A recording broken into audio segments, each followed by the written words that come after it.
ନମସ୍କାର। ଆପଣମାନଙ୍କୁ ମୋର ଏହି ୟୁଟ୍ୟୁବ୍ ଚ୍ୟାନେଲ୍ ମେଡ୍ ଇନ୍ ଓଡ଼ିଶାରେ ଅନେକ ଅନେକ ସ୍ୱାଗତ। ମୁଁ ଆଜି ଆପଣମାନଙ୍କ ସାଙ୍ଗରେ ସେୟାର କରିବି ବାଡ଼ିର ଅନାବନା ଶାଗ ରେସିପି। ଅନାବନା ଶାଗ ମାନେ ସବୁ ପ୍ରକାର ଶାଗରେ ଗୋଟେ ଗୋଟେ ଶାଗ ମିଶିଥିବ, ଅନେକ ପ୍ରକାର ଶାଗ ମିଶିକି ଯେଉଁଟା ହୋଇଥାଏ ସେଇଟାକୁ ଆମେ କହିଥାଉ ଅନାବନା ଶାଗର ରେସିପି।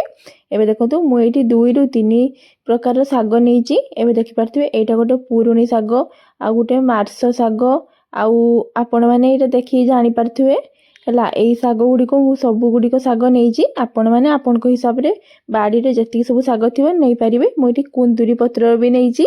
ଏବେ ସେ ସବୁ ଶାଗକୁ ଭଲ ଭାବେ ଧୋଇ ମୁଁ କାଟି ନେଇଛି। ଏବେ ସେ ଶାଗ ଗୁଡ଼ିକୁ ଭଲ ଭାବେ ଧୋଇ ମୁଁ କାଟି ନେଇଛି। ମୁଁ ଏଠି ମୋ ହିସାବରେ ଶାଗ ଗୁଡ଼ିକ ଛୋଟ ଛୋଟ କରି କାଟି ନେଇଛି। ଆପଣମାନେ ଆପଣଙ୍କ ହିସାବରେ କାଟି ନେବେ। ଏବେ ଶାଗ ଭାଜିବା ପାଇଁ ମୁଁ ଏଠି କରେଇକୁ ଭଲ ଭାବେ ଗରମ କରିନେଇଛି। ଏବେ ଦେଖନ୍ତୁ କରେଇ ଟିକେ ଗରମ ହେଇଯିବା ପରେ ଆମେ ଯେଉଁ ଧୋଇ କାଟି ରଖିଥିଲେ ଶାଗ ଗୁଡ଼ିକୁ ଏବେ ସେଇ ଶାଗ ଗୁଡ଼ିକୁ ପକେଇ ନେବା ଏହି କରେଇ ଭିତରେ। ଏବେ ସେଥିରେ ମୁଁ ସ୍ୱାଦ ଅନୁସାରେ ଲୁଣ ପକେଇ ନେଉଛି। ଆପଣମାନେ ଆପଣଙ୍କ ଶାଗ ହିସାବରେ ଲୁଣ ପକେଇ ନେବେ।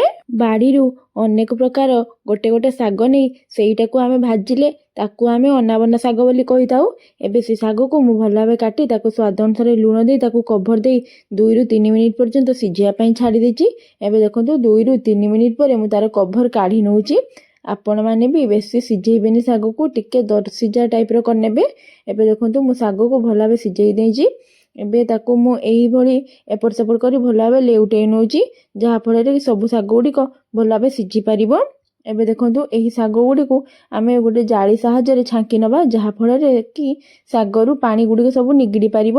ମୁଁ ଏଠି ସବୁ ଶାଗକୁ ଭଲ ଭାବେ ନିଗିଡ଼େଇ ଦେଇଛି ପାଣିରୁ। ଏବେ ଶାଗ ଭାଜିବା ପାଇଁ ମୁଁ ଏଠି କରେଇକୁ ଭଲ ଭାବେ ଗରମ କରି ସେଥିରେ ମୁଁ ସୋରିଷ ତେଲ ଏଡ଼୍ କରିନେଇଛି। ସୋରିଷ ତେଲ ଭଲ ଭାବେ ଗରମ ହେଇଯିବା ପରେ ଏବେ ସେଥିରେ ମୁଁ କିଛି ଛେଚା ରସୁଣ ଏବଂ ଶୁଖିଲା ଲଙ୍କାକୁ ଛେଚି ରଖି ନେଇଥିଲି। ଏବେ ସେଇ ଛେଚା ରସୁଣ ଏବଂ ଶୁଖିଲା ଲଙ୍କାକୁ ଭଲ ଭାବେ ତେଲରେ ପକାଇ ଏପଟ ସେପଟ କରି ଭଲ ଭାବେ ଭାଜି ନେବା। ଯେ ପର୍ଯ୍ୟନ୍ତ ରସୁଣ ଏବଂ ଲଙ୍କାଟି ଗୋଲ୍ଡେନ୍ ବ୍ରାଉନ୍ ନ ହେଇଛି, ତାହେଲେ ଯାଇ ଶାଗର ଟେଷ୍ଟ ବହୁତ ଭଲ ଲାଗିବ। ଏବେ ଦେଖନ୍ତୁ ରସୁଣ ଏବଂ ଲଙ୍କାଟି ବହୁତ ଭଲ ଭାବେ ହେଇଯିବା ପରେ ଆମେ ଯେଉଁ ଛାଙ୍କି ରଖିଥିଲେ ଶାଗକୁ ଏବେ ସେଇ ଶାଗକୁ ପକାଇ ନେବା ଏହି ରସୁଣ ଏବଂ ଲଙ୍କା ସହିତ। ତାକୁ ଏପଟ ସେପଟ କରି ଭଲ ଭାବେ ଲେଉଟାଇ ନେବା, ଯାହାଫଳରେ କି ଆମର ପରଫେକ୍ଟ ଭାବେ ବନିପାରିବ ଏହି ଅନାବନା ଶାଗଟି। ରସୁଣ ଏବଂ ଲଙ୍କା ସହିତ ଏହି ଶାଗକୁ ପକାଇ ସାରିବା ପରେ 2 ମିନିଟ୍ ପର୍ଯ୍ୟନ୍ତ ଏମିତି ଭାବେ ଭାଜି ନେବା, ଯାହାଫଳରେ କି ଶାଗରୁ ଯାହା ବି ସବୁ ପାଣି ଥିବ ତାହା ବହୁତ ଭଲ ଭାବେ ମରିପାରିବ। ଏବେ ଦେଖନ୍ତୁ ଆମର ପରଫେକ୍ଟ ଭାବେ ମରିବାକୁ ଲାଗିଲାଣି ଏହି ଶାଗରୁ ପାଣିଟି। ଏବେ ଆମର ବନିବାକୁ ବି ଲାଗିଲାଣି ଏହି ଅନାବନା ଶାଗଟି। ଏବେ ଦେଖନ୍ତୁ ମୁଁ ଏହି ଅନାବନା ଶାଗକୁ ଗୋଟେ ପ୍ଲେଟ୍କୁ ସର୍ଭ କରିନେଉଛି। ମୁଁ ଏହି ଅନାବନା ଶାଗରେ 3ରୁ 4 ପ୍ରକାର ଶାଗକୁ ଏଡ଼୍ କରି ଭଲ ଭାବେ ଭାଜି ନେଇଛି। ପଖାଳ ଖାଇବା ପାଇଁ ଏହାର ଟେଷ୍ଟ ବହୁତ ଭଲ ଆସିବ। ଆପଣମାନେ ଥରେ ଏହିପରି ଅନାବନା ଶାଗକୁ ନିଶ୍ଚୟ ଟ୍ରାଏ କରନ୍ତୁ।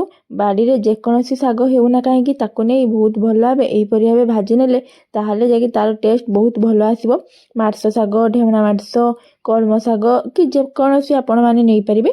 ସବୁ ପତ୍ରରୁ ଗୋଟେ ଗୋଟେ ପତ୍ର କିମ୍ବା 2-2ଟି ପତ୍ର ନେଇ ପକାଇ ଅଧିକା ଟିକେ ବନେଇ ନିଅନ୍ତୁ, ତାହେଲେ ଯାଇ ପଖାଳ ଖାଇବା ପାଇଁ ଏହାର ଟେଷ୍ଟ ପୁରା ଜବରଦସ୍ତ ଆସିବ। ଆପଣମାନେ ଅନାବନା ଶାଗ ମାନେ ସବୁ ପ୍ରକାର ଶାଗ ହିଁ ନେବେ, ଅନ୍ୟ କିଛି ନେବେନି, ଓନ୍ଲି ଶାଗ। ଏବେ ଦେଖନ୍ତୁ ଆମର ପରଫେକ୍ଟ ଭାବେ ବନିଗଲା ଅନାବନା ଶାଗର ରେସିପି। ମୋର ଯଦି ଏହି ଭିଡ଼ିଓ ଆପଣମାନଙ୍କୁ ଭଲ ଲାଗିଥାଏ ତେବେ ଲାଇକ୍ ଏବଂ ସବସ୍କ୍ରାଇବ୍ ନିଶ୍ଚୟ କରନ୍ତୁ। ଆଉ ଆପଣମାନେ ବି ଥରେ ଏହିପରି ଅନାବନା ଶାଗକୁ ନିଶ୍ଚୟ ଟ୍ରାଏ କରନ୍ତୁ। ପଖାଳ ଖାଇବା ପାଇଁ ଏହାର ଟେଷ୍ଟ ପୁରା ବହୁତ ଭଲ ଆସିବ। ପୁଣି ଦେଖା ହେବ ନେକ୍ସଟ ଭିଡ଼ିଓରେ। ରହୁଛି, ନମସ୍କାର, ଜୟ ଜଗନ୍ନାଥ।